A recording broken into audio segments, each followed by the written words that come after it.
Congress finally acted on Gaza by passing a bill to stop anti-Semitism called the Anti-Semitism Awareness Act. This passed the House. It has not yet passed the Senate, just passed yesterday.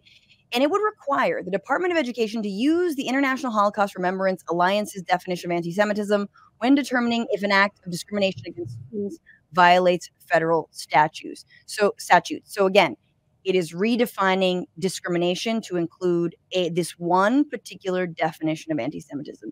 Now, a number of Democrats didn't vote for it.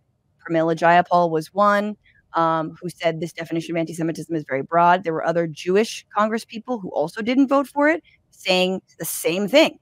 This feels like this would restrict freedom of speech.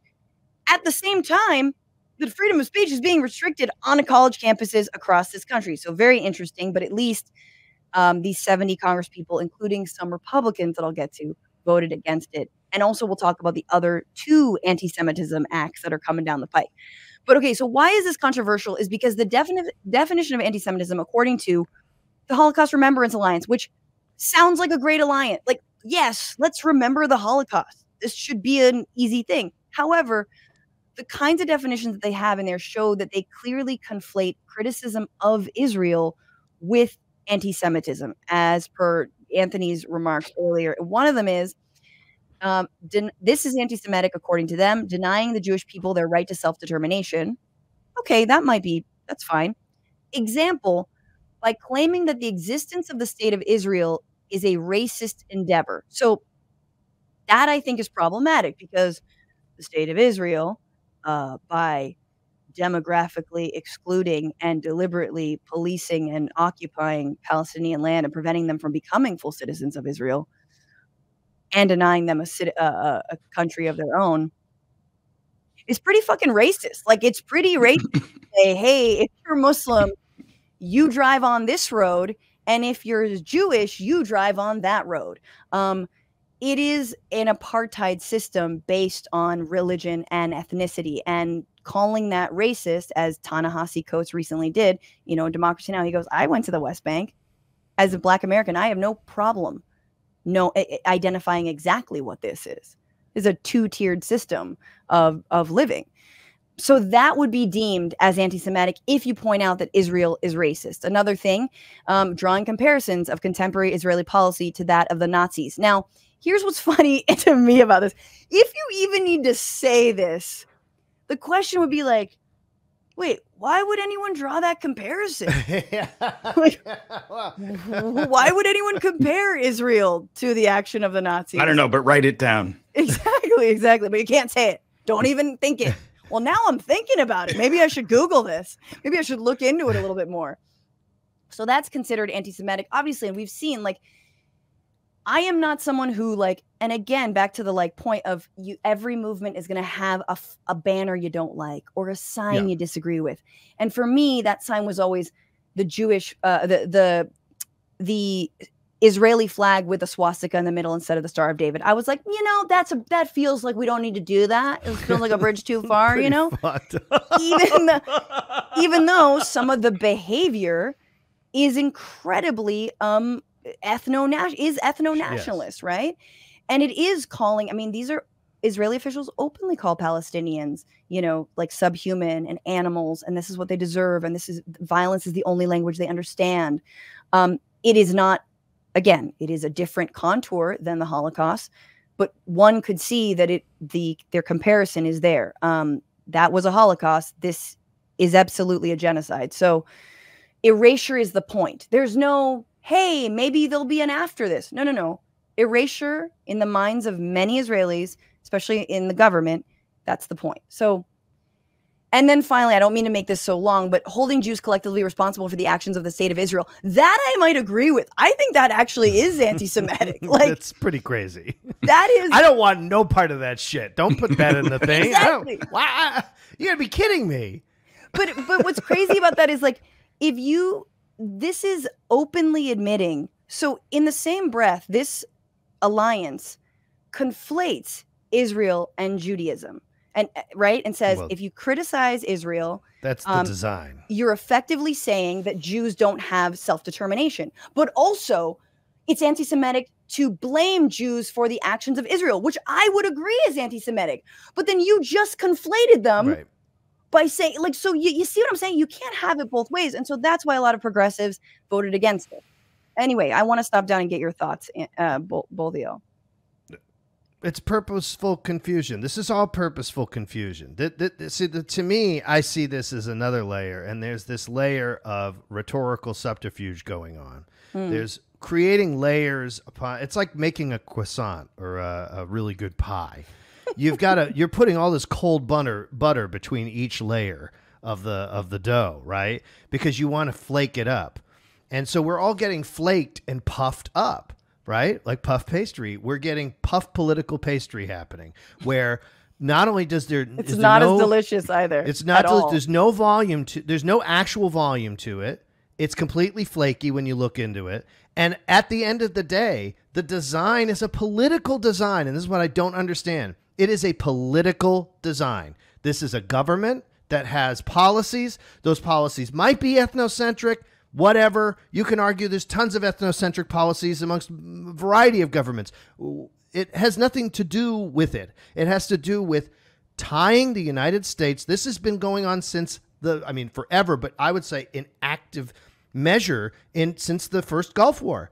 There has been this desire to draw the United States.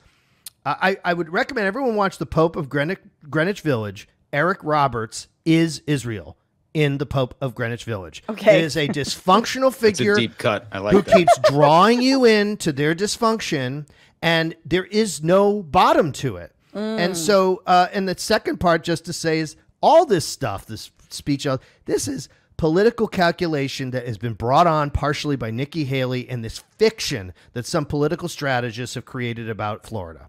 They believe they can abandon the left and that they can win with this center sliver that Nikki Haley disaffected votes. It's the same play they've been doing for 40 years Democrats. that never works. Yeah. And they want to try to get Florida back for some goddamn reason. And I think that counterpoint, Anthony, Yeah. 2016, it did work, except she didn't win, but she did win the popular vote. So that's what matters. yeah, no. It's definitely a cynical play. There's no question about it, because the legislation, the rhetoric in the legislation is really dangerous. Yeah. Because it actually has there will be net results and effects if this is codified into law. The purpose of it is I find it very performative, is if they're putting out a litmus test to see basically who's going to be able to send out the mailer saying they voted for what in a particular district. Yes. So it does feel very strategic, cynically, politically strategic. And the thing I don't get, this is the thing I don't get about, is one of the things I don't get about establishment Democrats. It's, to me, the same behavior as the anti-trans movement.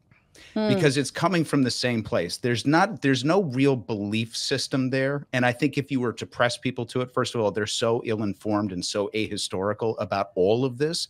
But so you can't even press them on the details of it, because it just turns into a bumper sticker.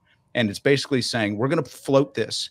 If you voted for it, use it in your mailer. If you voted against it, use it in your mailer. And we're going to try to, they're not even thinking about the consequences of it. They're just thinking about the positioning of it.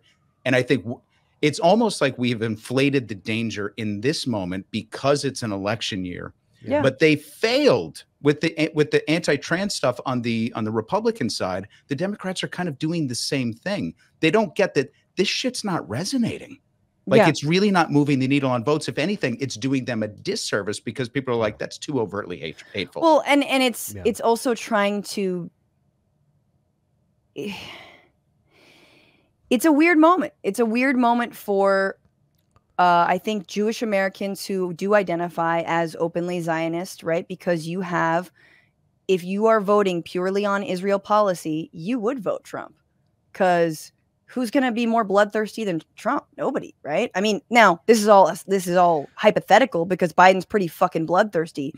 But you have Trump out there going, if you're Jewish and you vote for Biden, you hate yourself and you hate Israel, right? And he's openly baiting Jewish Americans who overwhelmingly vote Democrat.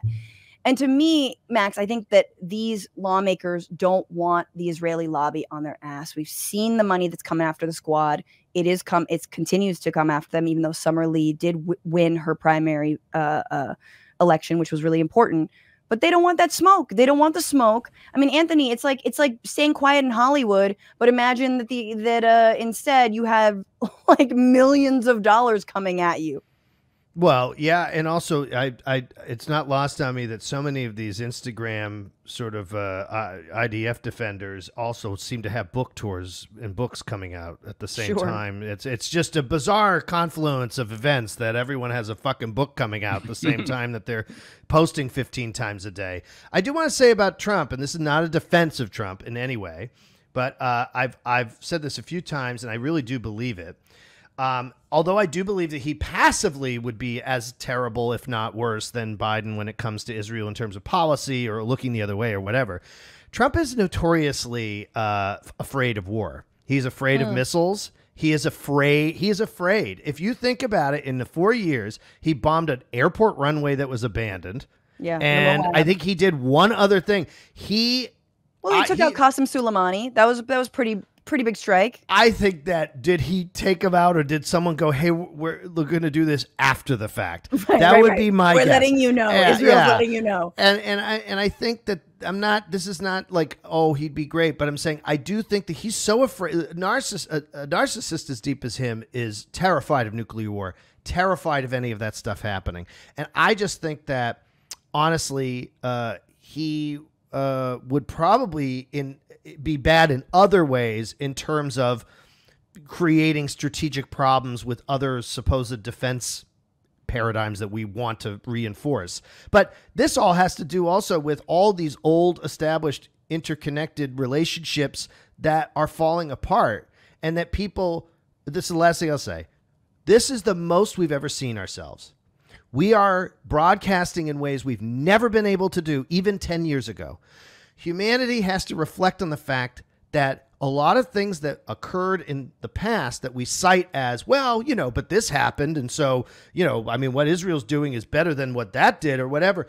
We didn't witness these horrors at that massive scale. You read it in a paper or you saw it in a newsreel, and at some point you heard it from a guy on a horse. This is the most we've ever seen everything, and we're not accounting for the psychological impact of that and the immediacy of people responding and saying, no, this is unconscionable. That's why it's happening at light speed.